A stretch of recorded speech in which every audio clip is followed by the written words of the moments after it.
예수 그리스도의 십자가 사건은 죄의 문제를 해결하는 하나님의 큰 능력이 됩니다.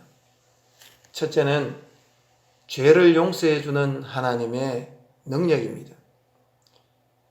우리가 감히 용서받지 못할 거라고 생각되는 큰 죄도 이 십자가 앞에서 넉넉히 용서함을 받고 하나님의 자녀로 태어나는 놀라운 일들이 일어나게 됩니다. 두 번째는 죄를 이기게 해주는 하나님의 능력입니다. 이 능력이 우리에게 필요한 것은 죄 사함만으로는 믿음의 결국 곧 영혼의 구원이라고 하는 최종적 구원의 사건에 이르기가 어렵기 때문입니다. 십자가를 통해 주어지는 이 죄 사함의 사건은 시간적으로는 구원을 얻었느니라고 하는 과거적 사건에 칭의를 얻게 합니다. 그리고 죄를 이기게 하는 능력은 구원을 이루라고 하는 현재적 사건의 성화를 이루게 해 줍니다.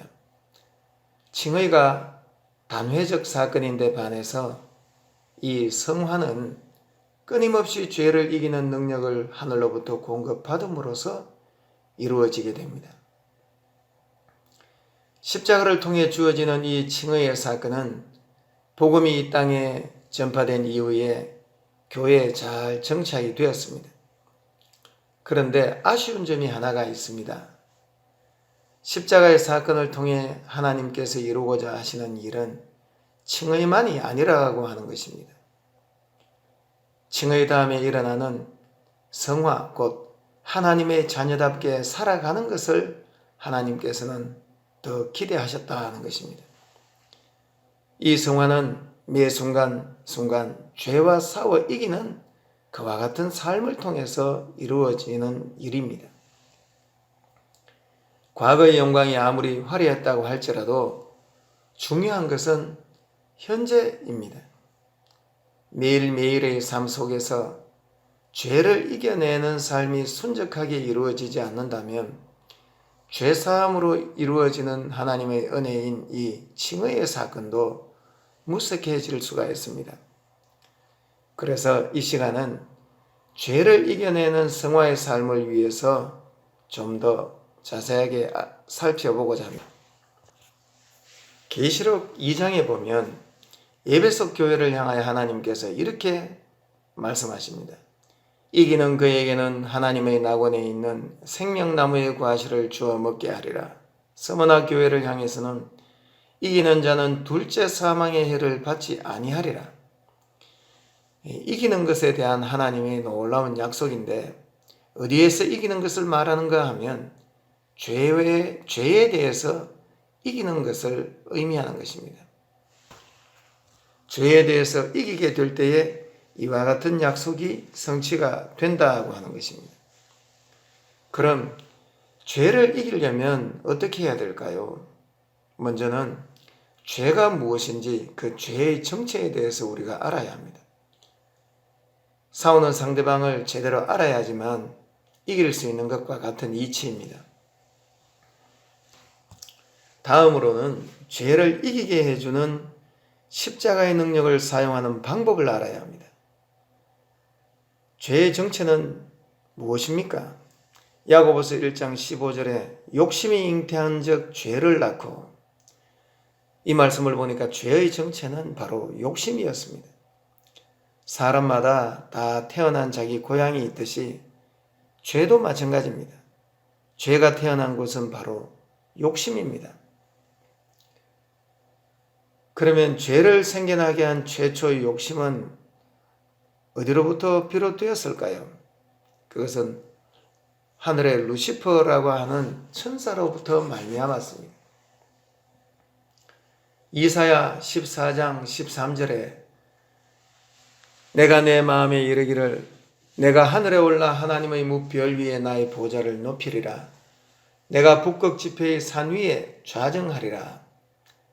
이사야 14장에 나오는 이 말씀은 타락한 천사, 곧 이 사단이 그 마음에 품었던 욕심이 무엇이었는지를 우리에게 알려주고 있습니다.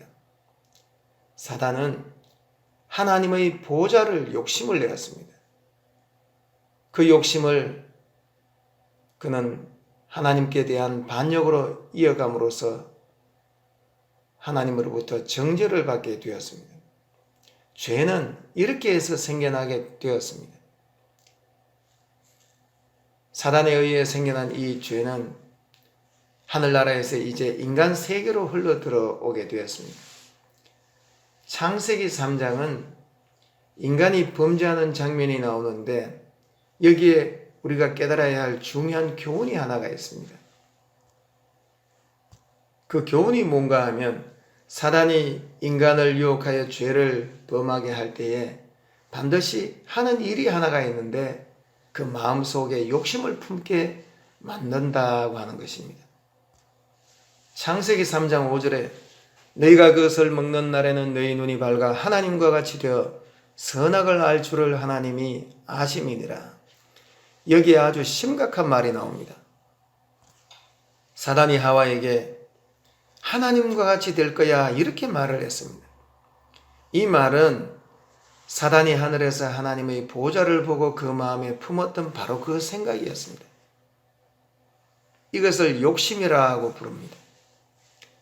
사단이 이 말을 빼버리고 하와에게 말을 했다면 하와는 죄를 짓지 않았을지도 모릅니다.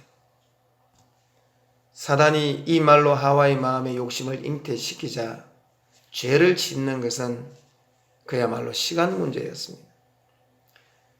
인류를 불행하게 만든 죄는 어디에서 비롯되었는가 하면 바로 욕심에서 비롯되었습니다. 욕심이 별거 아닌 것 같지만 대단히 무서운 것입니다.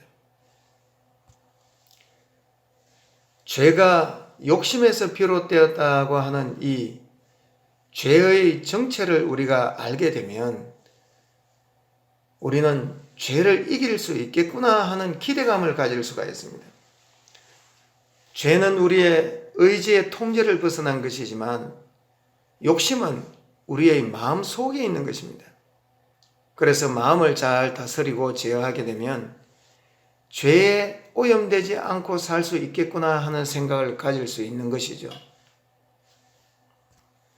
왜 오늘날의 많은 그리스도인들이 죄를 이기는 이 십자가의 은혜를 받았으면서도 죄를 이기는 삶을 풍성하게 살아가지 못하는 걸까요? 왜 자꾸만 죄에 져서 낙심하고 불안해하고 그렇게 살아가는 걸까요? 그것은 마음에서 일어나는 이 욕심에 대해서 신중하게 생각하지 않고 살아가기 때문에 일어나는 일들입니다. 죄에 져서 죄에 이끌리고 살아가는 그와 같은 삶은 알고 보면 이 욕심의 문제를 깊이 고민해 보지 않고 살아가고 있기 때문에 일어나는 현상이라고 해도 과언이 아닐 것입니다. 직장 문제, 집 걱정, 자식 걱정, 온갖 생활의 이 염려로 마음이 둔하여져서 정작 죄를 일으키는 이 욕심에 대해서는 그게 얼마나 위험한 상태인지를 자각하고 있지를 못하고 있습니다. 그러다 보니 죄를 이기는 경험들은 남의 이야기처럼 들릴 수밖에 없는 경우가 많습니다. 죄의 정체는 욕심입니다. 이러한 사실을 우리들이 분명하게 알게 되면 죄를 이기는 성화의 삶에 있어서 기초를 튼튼히 놓은 셈이 됩니다. 여기에 한 가지 사실을 더 추가하게 되면 죄를 이기는 그리스도인의 삶에 있어서 큰 진전을 이루게 됩니다.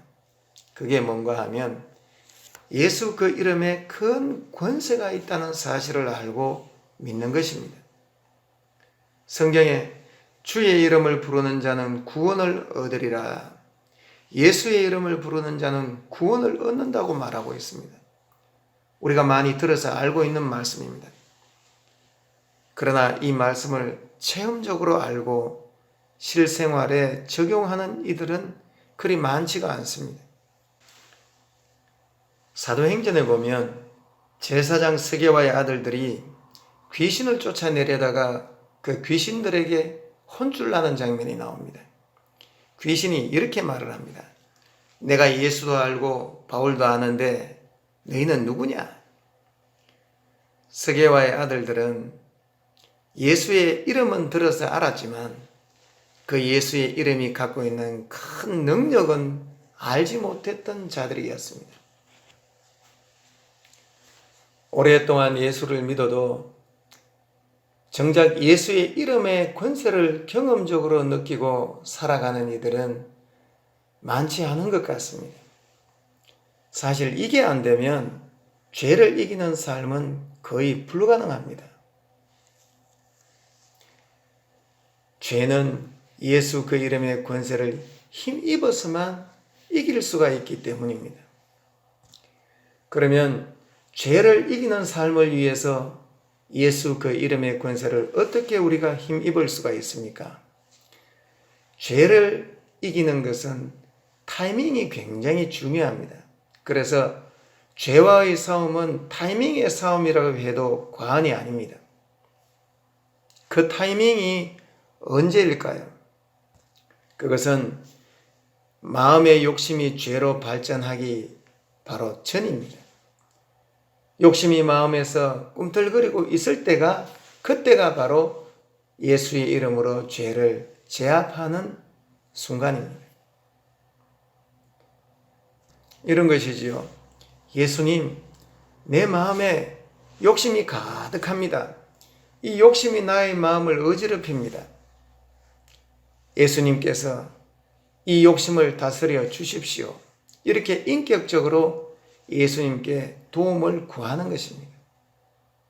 그러면 예수님이 도와주십니다.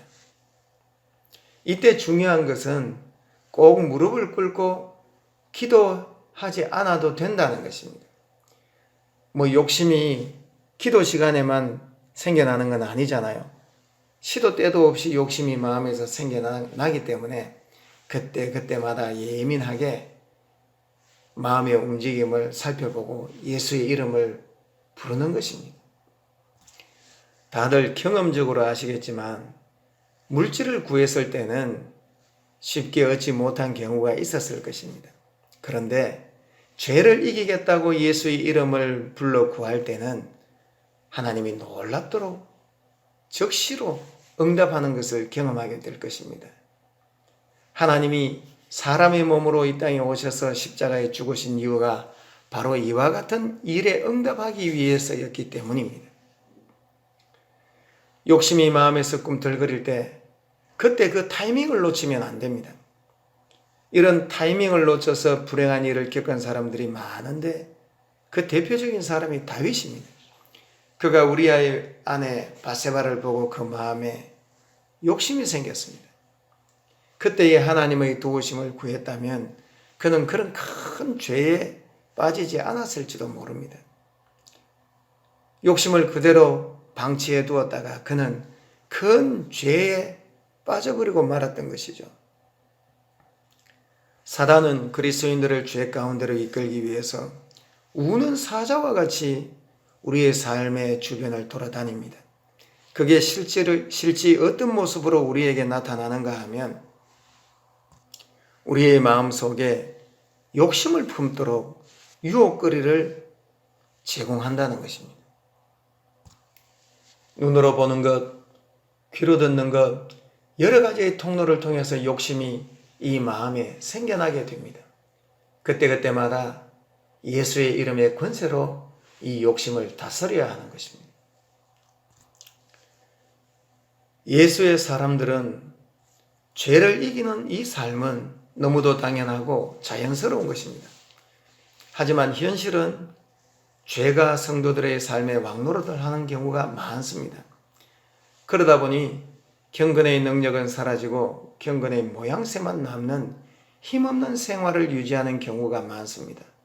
신앙생활의 나른함, 실정, 불안, 염려, 이와 같은 감정들은 거의 대부분 다 죄를 이기지 못해서 생겨납니다. 이와 같은 감정들은 대단히 위험한데 영원한 생명을 위한 아무런 열매를 맺지 못하게 하는 큰 장애물들이 됩니다. 이제는 바뀌어야 합니다. 죄를 이기는 삶이 그리스도인들의 정체성이 되도록 해야 합니다. 그러기 위해서 우리는 두 가지 사실을 분명하게 인식하고 있어야 됩니다. 첫째는 죄의 정체가 욕심이라는 것입니다. 두 번째는 예수 그 이름의 권세를 가지고 이 욕심을 다스려야 한다라고 하는 것입니다. 죄의 문제를 해결하기 위하여 예수의 이름을 부를 때에 하나님이 적시적시 응답하시는 이유는 예수님이 십자가에 못 박히신 이유가 정과 욕심을 죽이기 위해서 못 박히신 사건이기 때문입니다. 말세는 영적인 상황이 노아의 때와 똑같습니다. 죄가 흘러 넘칩니다. 어디를 가든지 무엇을 보든지 유혹거리가 가득합니다. 그래서 죄를 짓지 않고 살아가는 것은 불가능한 일처럼 느껴지기도 합니다. 그렇지만 우리에게는 죄의 문제를 해결해 주시기 위해 하나님께서 우리에게 베풀어 주신 놀라운 십자가의 은혜가 있습니다. 그리고 그 은혜를 우리에게 적용시켜 주는 예수 그 이름의 권세가 또 우리에게 주어져 있습니다. 그렇기 때문에 우리는 얼마든지 이 불법이 난무하는 세상 가운데서도 죄를 이기며 살아갈 수가 있는 것입니다. 예수 그 이름의 권세를 힘입어서 날마다 죄를 이기고 살아가는 그리스도인들의 능력 있는 삶이 되시기를 주의 이름으로 축원드립니다.